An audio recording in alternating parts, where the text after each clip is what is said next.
Bonjour et bienvenue dans l'émission Paroles de femmes. Nous sommes toujours avec notre amie Audrey Mac. Coucou les amis. Ah waouh, on a commencé une émission pour un. Je m'y attendais pas là. On dirait bonne nuit les petits. Alors coucou à vous tous. Non, nous n'avons pris aucun produit illicite. C'est juste la joie du Seigneur qui nous envahit et qui nous remplit. Alors Audrey, tu es avec nous depuis le début de la semaine et nous avons parlé avec toi de comment être guidé par le Saint-Esprit, comment entendre la voix du Saint-Esprit et comment il nous parle. Et puis je pense qu'aujourd'hui, on va continuer, sauf si tu te sens guidé autrement. As-tu un feu rouge, un feu vert, un feu orange? Je crois que j'ai mon permis de conduire maintenant, donc c'est bon. Excellent. Ouais, on avait parlé, une chose importante, c'est que la façon principale dont le Saint-Esprit nous conduit, c'est par le témoin intérieur. On a dit qu'il utilise la paix de Dieu pour nous montrer si on est sur le bon chemin, si on doit ralentir, si on va trop vite, si on fait la bonne chose. Bon, on avait déjà, ceux qui n'ont pas vu les émissions précédentes, bon, on vous encourage à aller les voir, parce qu'on a construit une bonne fondation. Et on allait parler aujourd'hui de la voix de l'esprit, parce qu'on a vu qu'il nous parle principalement à notre esprit, c'est déjà ça le principal. Il parle pas au travers de nos circonstances, ouvrir, fermer des portes, parce que très souvent c'est ça les gens ils pensent. Moi j'ai entendu même un pasteur qui disait Dieu me guide avec les portes fermées ou ouvertes. Je dis oui, des fois peut-être que ça peut arriver, mais c'est dangereux parce que si on attend que les portes s'ouvrent et se ferment, ça va pas toujours marcher. Je dis parce que la Bible dit ceux qui sont guidés par l'Esprit de Dieu, ce sont les fils de Dieu. Ça veut dire que Dieu va utiliser notre esprit parce qu'il est esprit pour nous parler, pour nous guider, pour nous arrêter si on va dans le mauvais chemin. Donc il utilise le témoin intérieur, il témoigne de la vérité et du chemin de la décision qu'on est en train de prendre. Mais des fois aussi, ça c'est comme on a vu dans Acte 16, Paul, il allait vers l'Asie et le Saint-Esprit, le témoin intérieur, l'a arrêté parce la paix est partie. Donc il a su, feu rouge. Il s'est arrêté et puis il a dit peut-être qu'on va en Bithynie. Il est allé vers la Bithynie, pas de paix. Donc feu rouge, il s'est arrêté. Et après il a eu, en fin de compte, un rêve où Dieu lui a parlé. Et donc, des fois, le Saint-Esprit va témoigner, le témoin intérieur, mais des fois, il va nous parler. Ça veut dire qu'il a un message à nous communiquer. Et des fois, il parle, c'est comme... Voilà, exactement. Non, c'est ce que la plupart quand les gens... Le fait, c'est que quand les gens pensent la direction du Saint-Esprit, ils s'attendent toujours au spectaculaire, à dire une voix audible ou quelque chose de spectaculaire. Parce que c'est vrai, dans la Bible, on voit, il y avait des anges, des visions, des rêves, et tout ça, oui, c'est vrai. Et dans le livre des Actes, on voit beaucoup de ce genre de manifestations et de direction et du Saint-Esprit spectaculaire. Mais c'était plus l'exception que la règle, en fin de compte. Dans la vie de tous les jours, le Saint-Esprit ne nous donne pas toujours une vision, un rêve ou un ange qui nous apparaît ou une voix audible. La plupart du temps, ça va être, il nous guide par le témoin intérieur ou il nous parle directement dans notre être, dans notre esprit. Et la voix du Saint-Esprit, en fin de compte, la Bible nous montre que c'est pas une voix audible ou une voix que l'on va entendre de notre oreille. Ça va être la voix douce du Saint-Esprit. Et c'est ça, les gens, des fois, se trompent parce qu'ils cherchent le spectaculaire et ils ne voient pas le surnaturel. Et c'est dans 1 Roi 19, dans le verset 11 à 12, il dit « L'Éternel n'était pas dans le vent, l'Éternel n'était pas dans le tremblement de terre, l'Éternel n'était pas dans le feu, et après le feu, une voix douce et subtile. » Ça veut dire qu'on va pas, la plupart du temps, quand le Saint-Esprit nous donne une certaine direction, ou nous parle, ça va être une voix douce et subtile que des fois, la plupart des gens, mais des fois, ils ne voient pas, ils ne savent pas. C'est tellement doux et subtil et qu'ils s'attendent à une voix forte et audible qu'ils loupent la voix du Saint-Esprit. Tout à fait. Et attends, j'ai perdu le fil de ce que je voulais dire. Pourtant, je sens que c'était super. Est-ce que quelqu'un a quelque chose à dire? Mais je pense, Annabelle, Merci, qu'il y a Aurélie. une nécessité, justement, de cultiver l'écoute pour discerner la voix du Saint-Esprit parce qu'elle est tellement douce qu'on peut passer à côté. Il y a tellement de choses qui nous sollicitent parfois que c'est vraiment facile de passer à côté de la voix du Saint-Esprit parce que c'est vraiment ces petites voix qui ne cherchent pas tant que ça à se faire remarquer au final parce qu'il y a plein de choses, mais qu'il faut prendre le temps de discerner et de comprendre. Et je pense aussi... Oh, excuse-moi, Aurélie. C'est ça, il y a une... Ouais. Mais pour compléter ce que tu dis, je pense aussi qu'on peut poser des questions au Saint-Esprit, des fois pour clarifier. Je pense que des fois, on n'ose pas aussi parler. Répondre. Oui, c'est ça, des fois, comme tu disais, Audrey, mais qu'est-ce qui se passe? Moi, des fois, c'est juste, c'est dans la simplicité. J'écoute et puis là, je dis, est-ce que j'ai oublié quelque chose? Je suis en train de préparer mes choses pour aller au studio ou aller à l'église ou peu importe. Et est-ce que là, j'ai oublié quelque chose ou qu'est-ce que je devais faire? Et là, j'écoute et le Saint-Esprit me répond. Et des fois, je pense que des fois, on sous-estime l'utilité ou sa présence. On sous-estime vraiment que c'est une aide de tous les jours. Ce matin, ça m'est arrivé, tu vois. Je suis partie de chez moi, je me disais... Il me semble que j'ai oublié quelque chose. Est-ce que j'ai oublié quelque chose? Et là, tes vêtements. Ah ouais, d'accord, ok, super. J'avais des vêtements sur moi, mais je veux dire, mes vêtements pour l'église. Et tout le monde faut de partir de chez toi. Qu'est-ce que j'ai oublié? Tu pars toute nue. Qu'est-ce que j'ai oublié? C'est peut-être le vent là qui m'aurait. Le vent est un bon indicateur. Mais non, je vois, ce que tu viens de dire, c'est trop parce que je me rappelle une fois. Des fois, on a l'impression que le Saint-Esprit ne veut nous aider que pour les grandes décisions, les choses machin. Quand vraiment il est avec nous pour nous aider.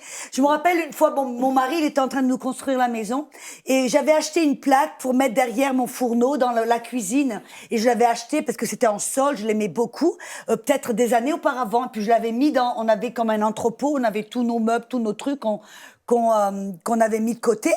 Et puis le carreleur vient et me dit j'ai besoin de votre plaque là pour mettre derrière. Je suis en train de mettre tout le truc là dans la cuisine. Et puis je dis mais oui, cette plaque, mais elle est où? Je l'avais rangée 2 ou 3 ans auparavant. Et puis maintenant c'est dans l'entrepôt avec des sacs, des meubles, des cartons partout.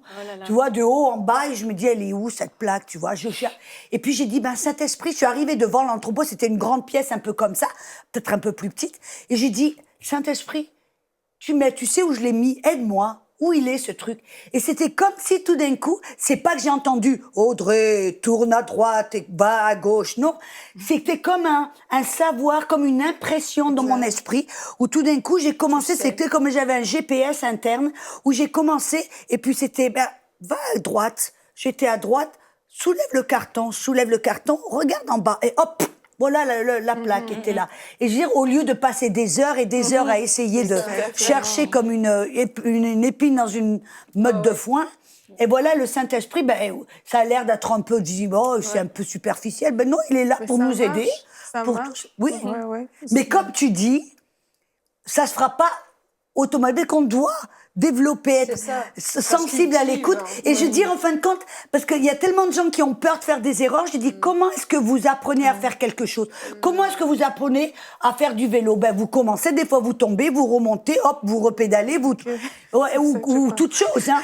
On apprend par erreur, mais on n'a pas peur Et des fois, c'est comme ça qu'on apprend à écouter. Parce que des fois, les gens sont tellement paralysés, on dit, si c'est pas le Saint-Esprit, tu le sauras. Et je trouve souvent que les gens vont vouloir consulter le Saint-Esprit juste pour des grandes décisions, mais ils n'ont pas fait confiance au Saint-Esprit pour les petites parce qu'ils trouvent ça trop anodin. En fait, quand c'est vraiment l'inverse, et c'est comme ça qu'on à apprend. ces petites choses-là qu'il faut faire attention au départ. Et après, Ben, quand on est devant une grande décision, puis vraiment l'Esprit de Dieu nous a parlé, on est convaincu. Oui, puis on reconnaît sa voix, on sait Exactement. comment il nous parle. On se dit, il n'y a pas de problème, mais Dieu, il n'est pas là assis avec les bras croisés sur le trône en disant, oh, tu t'es trompé. Ou je t'ai pas... Non, on apprend à marcher par la foi, on apprend à marcher avec le Saint-Esprit.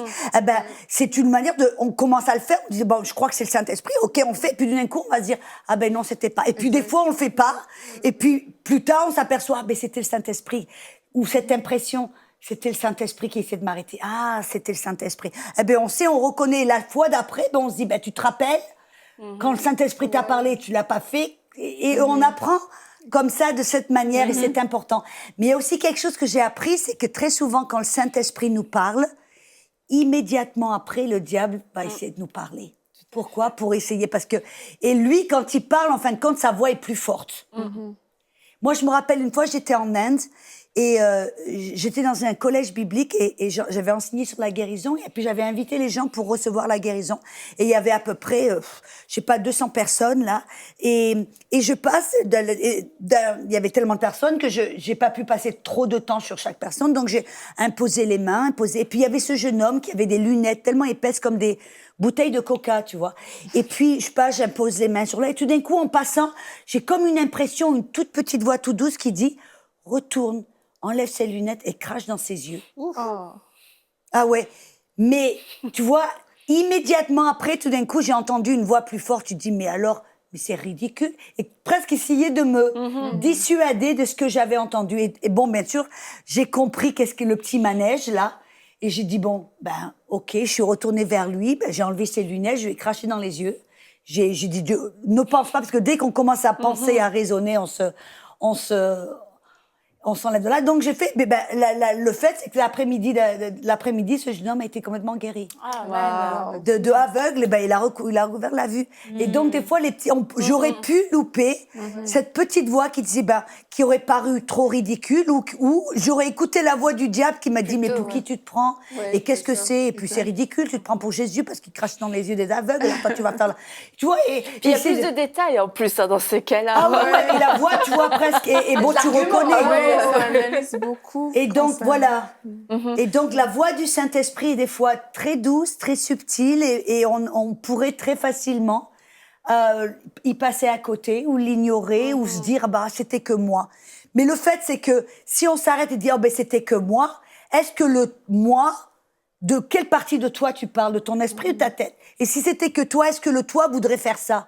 Tu vois, si par exemple, quand j'ai entendu, va, enlève tes lunettes et crache dans les yeux, et que tu dis, c'est que moi, est-ce que le moi voudrait cracher dans les yeux des aveugles? Toi, t'avais aucun intérêt à faire ça. Donc non, le moi, dans ma naître naturelle. Fais attention, t'es à côté d'elle quand même aujourd'hui. Non, mais tu sais, ton cœur aurait juste dit, je peux juste poser mes mains sur ses yeux, ça va être correct. Mais là, l'Esprit de Dieu te dit de cracher. Très souvent, j'entends ça, c'est ça, les gens, ils disent, comment est-ce que je peux savoir si c'est moi ou si c'est le Saint-Esprit? Eh ben, arrête-toi et demande-toi, est-ce que toi, naturellement, tu voudrais faire ça? Comme une fois, le Saint-Esprit m'a dit, tape dans le ventre d'une dame. Est-ce que le moi, naturellement, voudrait aller taper dans les estomacs de tout le monde? Non. Tu vois ce que je veux dire? Tu te dis, non, moi, naturellement, j'aurais pas voulu tendance, mesdames, soyez à l'aise, je vais pas vous taper dans le ventre ou vous cracher dans les yeux. On sait pas. Mais voyez, tu vois, je veux dire, ça répond à la question. C'est ça, c'est le caractère inhabituel et que ça ne pouvait de toute façon pas venir de toi. Et ça, c'est vraiment un critère quand il y a la voix du Saint-Esprit qui parle. Pour ça ou pour d'autres choses. Mais ça pousse pas non plus à faire des choses qui vont être contre la parole de Dieu. Non. Ça, le Saint-Esprit va toujours fonctionner avec la parole. Comme ça que je pourrais juger, parce que dans la parole, on a, des exemples où on voit des choses comme ça que Jésus a fait, qui étaient inhabituelles, comme il a craché dans les aveugles, il a fait de la boue, il a fait certaines choses comme ça qui, pour la personne extérieure, regarde, mais c'est fou, pourquoi? Oui, et c'est pas l'homme naturel, entre guillemets, n'aurait pas tendance à vouloir faire certaines choses. Et des fois, c'est comme ça qu'on peut reconnaître, est-ce que le toi, ta personne naturelle, aurait tendance ou voudrait faire ce genre de choses? Si pas, tu te dis, Et aussi, parfois, l'idée est simple. Oui. Parce que quand on parle du Saint-Esprit, parfois, on s'attend à ce que la chose que Dieu nous fasse faire soit vraiment énorme. On dit inhabituel. Inhabituel, c'est dans le sens où toi, tu n'y aurais pas forcément pensé. Mais la chose que Dieu te demande de faire peut être toute simple. Hein. Pas besoin qu'elle soit Spectaculaire. complexe ou bien je ne sais pas. Et ça, je pense que c'est aussi quelque chose qu'on doit comprendre. C'est que parfois, Dieu ne va pas aller te demander de décrocher la lune ou bien je ne sais pas. Il va vraiment te guider dans les choses qui sont à ta portée, que tu peux faire facilement et aisément. Pas toujours. Pas toujours. Pas Attention, toujours. Aurélie. Je me souviens Pas toujours. Oui, mais je veux dire, quand je dis ça, je fais vraiment la part des choses. Hein. C'est que tout ne sera pas facile. Mais je veux dire, trop souvent, on pense que Dieu, il va te demander de faire quelque chose qui est tout le temps impossible pour toi. Mais ce n'est pas tout le temps que Dieu va t'envoyer là. Il y a des jours où Dieu, il va te faire des choses simples de la vie et il faut être OK avec ça. Bien sûr, il y a aussi des choses qui sont pas il va te évidentes. demander de faire des choses qui te font sortir hors de ta zone de confort. Ouais. Des choses où tu te dis... Oh, tu vois, par exemple, mais des trucs même faciles, parce que bon, j'ai parlé d'exemples de quand je fais le ministère, mais dans la vie de tous les jours, ça, c'est pas tout le monde qui va aller. Mais dans la vie de tous les jours, par exemple, tu as par exemple $200 qui te restent dans ta poche, eh ben, des fois, le Saint-Esprit va dire, ben, prends ces $200 et sème-les, donne-les à quelqu'un. Est-ce que ton être naturel voudrait donner ces $200? Des fois, c'est... tu as dit, non, je peux pas, je veux pas, je peux pas. Tu vois? Ben, parce que des fois, le Saint-Esprit veut te faire sortir, et des fois, pour faire la foi, des fois, c'est de sortir de sa zone de confort et de faire l'impossible ou de faire des choses que toi-même, tu ne voudrais pas ou tu ne pourrais pas faire. On a un ami missionnaire qui est vraiment très âgé maintenant. Il approche les 90 ans. Et c'était un homme remarquable qui a amené le réveil dans la partie où il était missionnaire, enfin, dans la peuplade où il était missionnaire. Et il habite maintenant en Ontario, à peu près 10 heures de route de chez nous. Et c'était en après-midi, j'étais en train de ranger ma cuisine. Et là, il y a quelqu'un qui sonne à la porte. Et c'était lui. Je lui dis, mais Jim, qu'est-ce que vous faites là? Il a dit, bah, ce matin, pendant mon temps avec le Seigneur m'a dit, va voir les berceaux. Et il a pris sa voiture, il a obéi, il ne savait pas pourquoi, il a pris la voiture, il a fait ses 10 heures de route et il était devant chez nous. Et ça tombait dans un temps où on avait vraiment besoin d'encouragement et j'allais dire quelqu'un de senior dans la foi pour vraiment nous donner le kick pour aller plus loin dans le ministère. Et c'était... moi, j'en avais les larmes aux yeux, je dis, Seigneur, c'est incroyable, tu allais dire à Jim qui a 10 heures de route, un papy, là, je veux dire, il est âgé, hein, c'est pas un jeune homme. Hein. Il aurait été mieux dans son siège qui balance, là. Inclinable, lui, il aurait pu commencer à raisonner. Les berceaux, je vais les appeler, par exemple. Je vais les appeler au téléphone, par exemple. Non, il a pris sa petite voiture jaune, il a traversé l'Ontario et il est venu nous voir. C'est trop. Et moi, les bras me tombaient. Hein. J'étais là, Seigneur, là, je suis bluffée. Il tombait au bon moment pour nous dire les bonnes paroles qu'il nous fallait. Et parce que cet homme-là avait entendu la voix du Saint-Esprit et il a obéi. Et c'est un homme, et justement, on a fait des longues balades il est resté plusieurs jours chez nous. On a fait des longues balades dans la forêt, puis il nous parlait. Et puis là, justement, il nous témoignait de ça. C'est un dialogue permanent qu'il a avec le Seigneur. Et c'est remarquable. Ah, ça, c'est super aussi, parce que c'est vrai que là, on parle de notre relation avec le Saint-Esprit pour nous-mêmes, mais on est même au bénéfice de la relation du Saint-Esprit avec les autres. Tu parlais d'argent, on a tous, beaucoup de gens ont déjà reçu des dons, et la plupart, c'est parce que le Saint-Esprit leur avait dit, parce que vos amis, votre famille n'ont pas nécessairement envie de vous donner de l'argent sans que le Saint-Esprit leur parle. Et comme ton ami, c'est formidable. Et le Saint-Esprit aussi nous parle pour nous enseigner, parce que c'est un enseignant. Et puis souvent, on entend les gens dire, ouais, mais tu sais, il n'y a pas tout écrit dans la Bible, ou moi, je suis dans une église, et puis je ne suis pas bien enseignée, mais on a le Saint-Esprit. Bien sûr. Non, C'est ce que Jésus a dit, le Saint-Esprit, je vais vous envoyer le Saint-Esprit pour vous guider, pour vous enseigner toutes choses. Même dans 1 Jean, il dit, vous n'avez pas besoin que personne ne vous enseigne, car le Saint-Esprit vous enseignera toutes choses. Ça ne veut pas dire qu'on n'a pas besoin des enseignants, des docteurs, des pasteurs.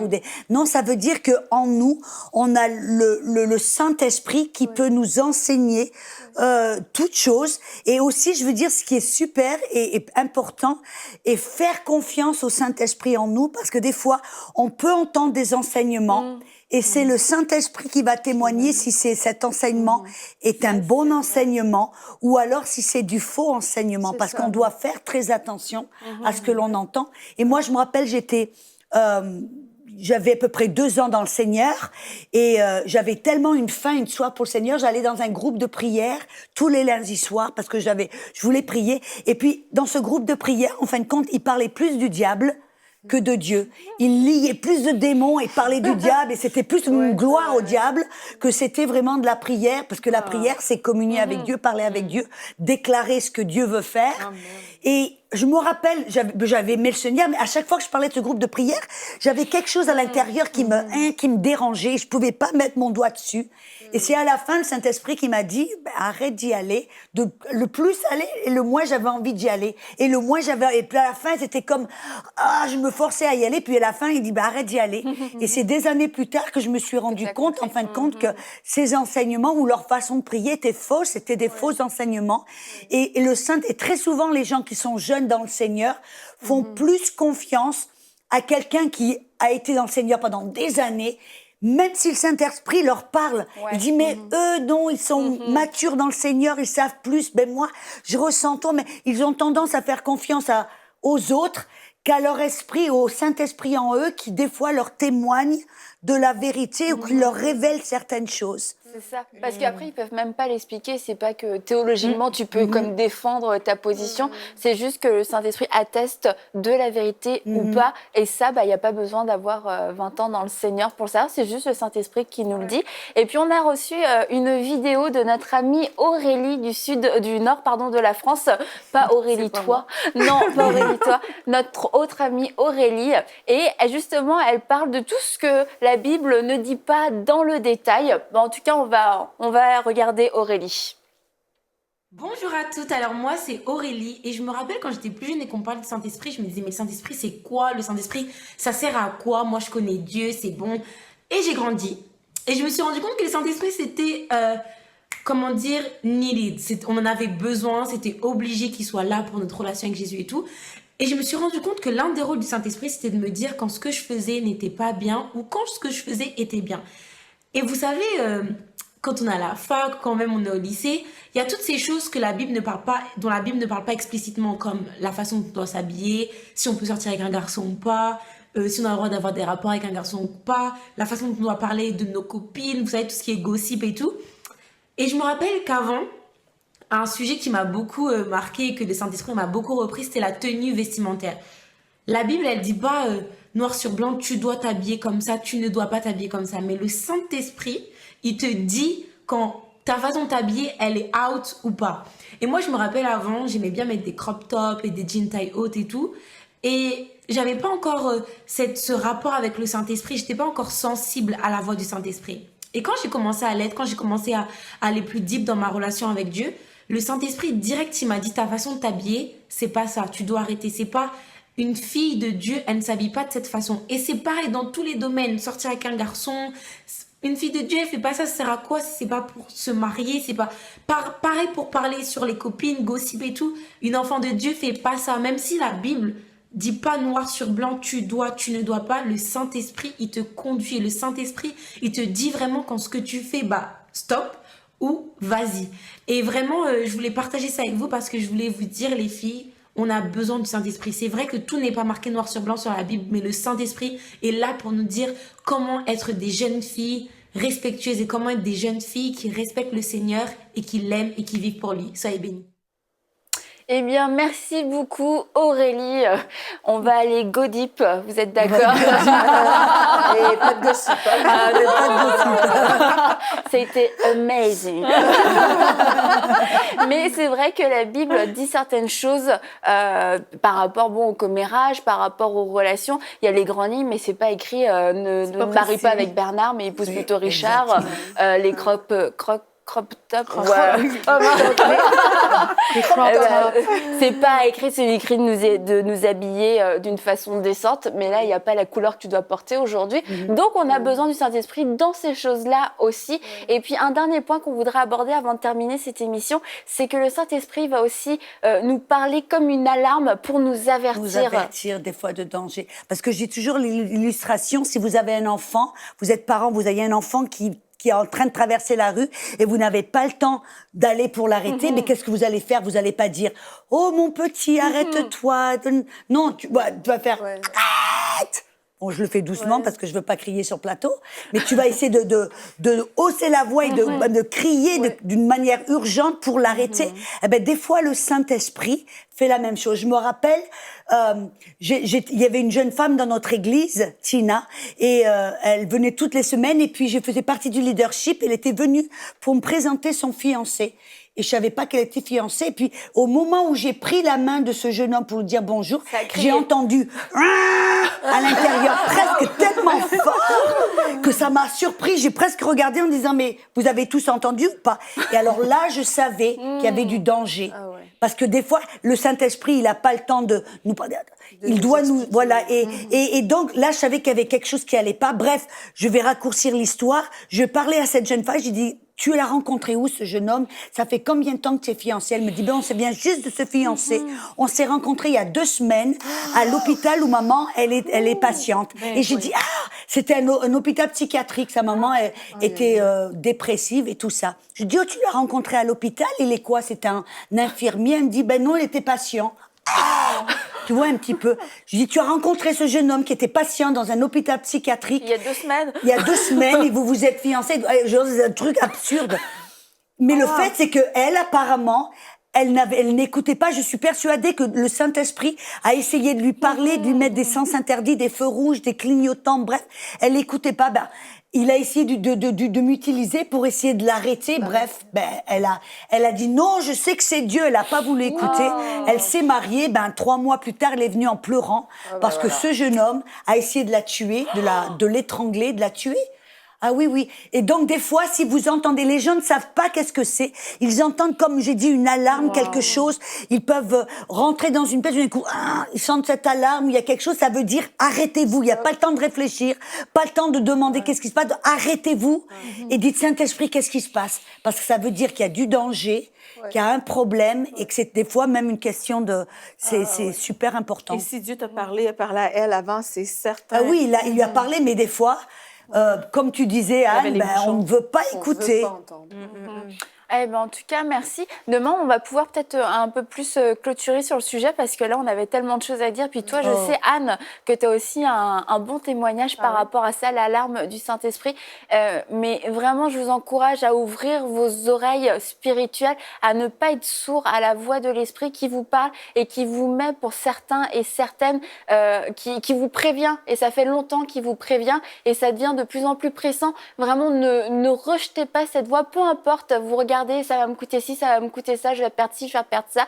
Mais vous voyez, cette fille-là, elle a failli perdre la vie parce qu'elle n'a pas écouté la voix du Saint-Esprit qui la prévenait d'un danger. Donc ne soyez pas folle, ne soyez pas insensés, soyez dociles au Saint-Esprit et vous verrez, c'est pour votre bien, pour votre protection. Donc je prie que vos oreilles puissent s'ouvrir et que vous puissiez entendre et comprendre ce que l'Esprit de Dieu veut vous dire aujourd'hui. Et on se dit à demain pour une prochaine émission de Paroles de Femmes. Retrouvez toutes les émissions de Paroles de Femmes en intégralité sur www.emcitv.com. Cette émission est rendue possible grâce au précieux soutien des partenaires d'Enseigne-moi Canal International. Retrouvez tous nos programmes sur emcitv.com.